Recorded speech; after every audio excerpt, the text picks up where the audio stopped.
Comment prier sans distraction? Si Dieu le veut, cette vidéo va changer ta façon de prier. Il y a 3 étapes, avant, pendant et après la prière. On commence. Ce que j'aime bien faire, c'est dans mon téléphone, je mets une alerte 30 minutes avant chaque prière. Pourquoi je le fais? Dans un hadith, le prophète Mohammed sallallahu alayhi wa sallam a dit à Bilal, Bilal, soulage-nous, apaise-nous avec l'appel de la prière. Qu'est-ce que j'ai compris moi? Qu'est-ce que j'ai tiré de ce hadith? C'est que j'ai compris que le prophète, la prière le tarde. Il a envie, il attend avec impatience le début de la prière.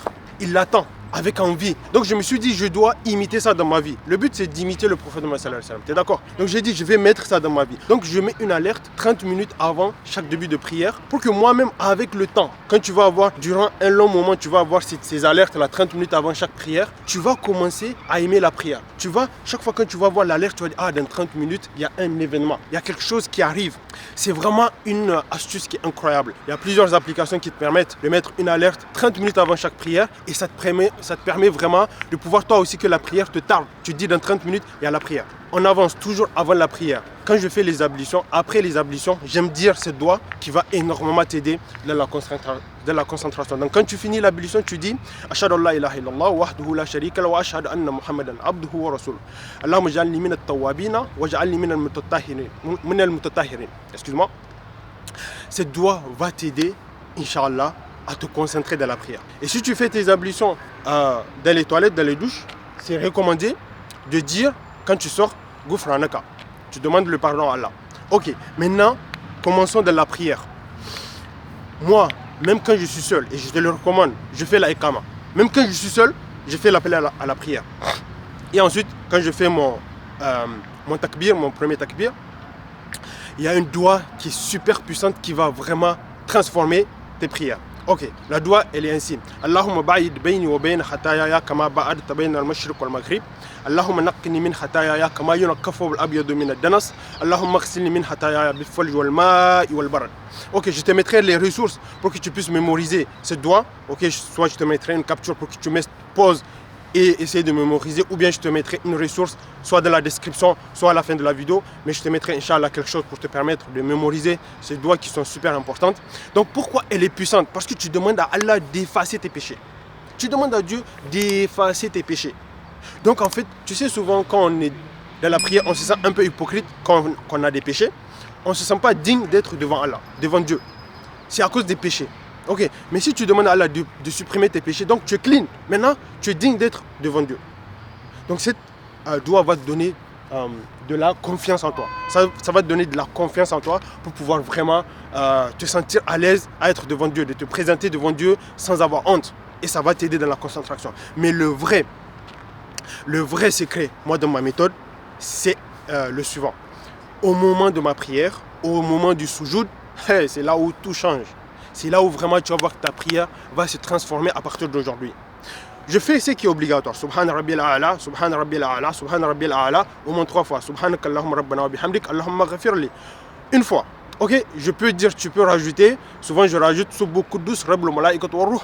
Ok, tu peux rajouter Allahumma atina fid dunya hasana wa fil akhirati hasana wa qina azaban nar. Ok, tu peux rajouter surtout dans le Ramadan, surtout les 10 derniers jours. Allahumma innaka afuwwun tuhibbul afwa fa'fu anni. Allahumma innaka afuwwun tuhibbul afwa fa'fu anni. Tu peux rajouter ça. Maintenant, là où le secret est, quand moi je suis sous-jour, quand j'ai fini les obligatoires, quand j'ai fini ce qui est recommandé, je commence à invoquer Allah. Je commence à invoquer Allah d'une façon qui peut même paraître excessive souvent. Parce qu'en fait, j'ai remarqué que quand tu fais tout le temps tes prières en disant Subhana rabbil a'la, Subhana rabbil a'la, ta prière devient comme un robot, tu répètes les mêmes formules. Mais ce que j'ai mis, c'est que je mets mon quotidien dans mes prières. Le seul endroit où il est autorisé, en tout cas dans les prières régulières et obligatoires, de faire des doigts, c'est au moment de soujoud. C'est au moment où tu peux personnaliser ta prière en invoquant Allah. Dans ta journée, si tu as des problèmes, raconte à Allah. Dans ta journée, si tu veux quelque chose, raconte à Allah. Dans ta journée, si tu as fait un péché, demande spécifiquement, en spécifiant le péché à Allah. Tu le dis, Allah pardonne ce péché. Si tu es reconnaissant, quelque chose d'extraordinaire est arrivé dans ta vie, spécifiquement dis à Allah. Il ne faut pas dire dans mon cœur je suis reconnaissant. Il faut dire à Allah je suis reconnaissant.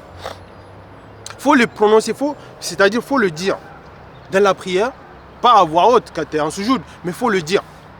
Car Allah, je suis reconnaissant. Si tu veux prier pour ta famille a un problème, invoque. Ton cousin, ta mère, ton papa t'a dit, il veut quelque chose, demande Dieu pour lui. Ton cousin, ta tante, quelqu'un de ta famille a des problèmes, invoque pour lui. En fait, qu'est-ce que ça va te permettre? Cela va faire en sorte que tes prières ne sont pas tout le temps les mêmes. Tes week-ends ne sont pas les mêmes. Tes désirs ne sont pas les mêmes. Tes problèmes ne sont pas les mêmes. Donc quand à chaque fois, chaque jour, tu as des problèmes, tu as des demandes à Dieu, tu changes. Tu changes. Ta prière, elle est différente. Tu vas voir que tes prières, elles sont vivantes.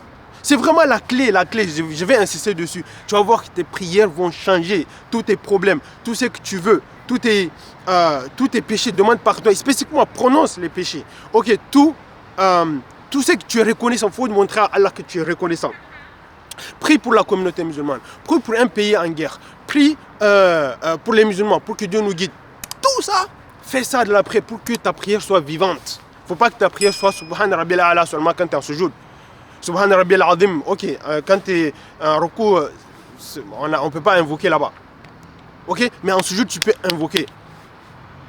Vraiment, c'est le secret d'une prière qui est concentrée. Ou d'une prière où tu sens, tu es vivant. Tu mets ton quotidien. Quand tu as un problème, tu mets ça. Quand tu as un problème, tu demandes. Quand tu veux quelque chose, tu demandes. Et tu vas voir que chaque jour, tes prières vont changer parce que chaque jour, tu as des problèmes. Chaque jour, tu as de nouveaux besoins. Chaque jour, tu as quelque chose à demander pardon. Chaque jour, tu as de la reconnaissance, de la gratitude à montrer à Allah. Ta famille peut avoir des problèmes. Tu demandes. Quelqu'un peut être malade. Tu demandes. Les musulmans peuvent avoir des problèmes. Tu demandes. Tout ça, tu le fais. Maintenant, passons après la prière. Faut pas, quand tu finis ta prière, faut pas quitter comme un voleur et partir dès que tu finis. Non, faut rester pour faire quelques zikrs. Faut rester pour faire quelques invocations. Ok? Tu peux dire astaghfirullah, astaghfirullah, astaghfirullah. Allahumma anta salam wa minka salam, tabarak ya jalal wal ikram. Ok? Après ça, tu peux faire soit 10 fois, 24 fois ou 33 fois. Tu peux dire subhanallah, walhamdulillah, wallahu akbar. 33 fois.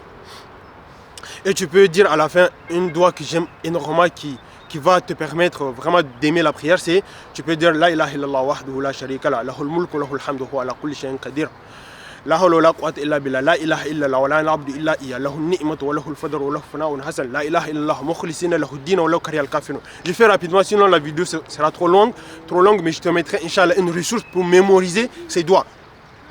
Après tu peux lire Ayatul Kursi, tout le monde la connaît. Tu peux lire aussi les trois derniers chapitres du Coran. Ok? Oh, excuse-moi. Je suis enrhumé. Et donc, tout ça là va te permettre d'aimer la prière parce que tu n'as pas fini et comme si tu t'es débarrassé. Reste pour que la prière soit un truc que, en fait, ton cerveau va comprendre que comme si tu apprécies cela. Ok? Et même si c'est difficile pour toi au début, faut le faire parce qu'en fait, c'est avec le temps que ton cerveau va apprendre et ça va commencer à être plus facile pour toi. Et à la fin de la prière, je l'ai mis à la fin pour des questions de structure de la vidéo. Moi, je te recommande de faire les nafila. Les prières vraiment surrogatoires, mais qui sont en fait une sunna du prophète sallallahu alayhi wa sallam. Donc, il y a une avant Fajr, il y a deux avant Dhuhr, une après Dhuhr, il n'y a pas à Asr, Fajr, il y a une après Fajr, et Isha après Isha, il y a une aussi. Unité, c'est des unités de prière. Quand tu le fais, ça prépare tes prières obligatoires. Tu vas voir que tu seras plus concentré. Ok, si tu as apprécié cette vidéo, mets-moi un like, partage cette vidéo et mets-moi ton avis dans les commentaires. Surtout partage cette vidéo. Et on est dans le mois de Ramadan. Je souhaite qu'Allah nous donne un bon mois de Ramadan, qu'il facilite nos œuvres, qu'il nous facilite ce mois de Ramadan, qu'il fasse que ça soit le meilleur mois de Ramadan de toute notre vie, qu'Allah protège tous les musulmans dans tous les pays en guerre, que ce soit en Palestine, que ce soit au Soudan ou dans tous les autres endroits sur la terre, qu'Allah donne à ceux qui cherchent un mari, qu'Allah donne à ceux qui cherchent une femme, qu'Allah nous guide, qu'Allah nous aide, ceux qui n'ont pas de travail, qu'Allah les aide à trouver du travail, ceux qui sont dans les affaires, ceux qui ont des affaires, ceux qui sont des commerçants, qu'Allah fasse que leurs affaires fleurissent et qu'Allah nous guide et qu'Allah fasse miséricorde à nos précédents, qu'Allah nous facilite notre religion et qu'Allah fasse que les générations futures soient des bons croyants et des vrais mu'mins et que la société musulmane et les musulmans, que ce soit du passé, présent ou futur, soient bénis par le Seigneur de l'univers. Assalamu alaikum wa rahmatullahi wa barakatuh.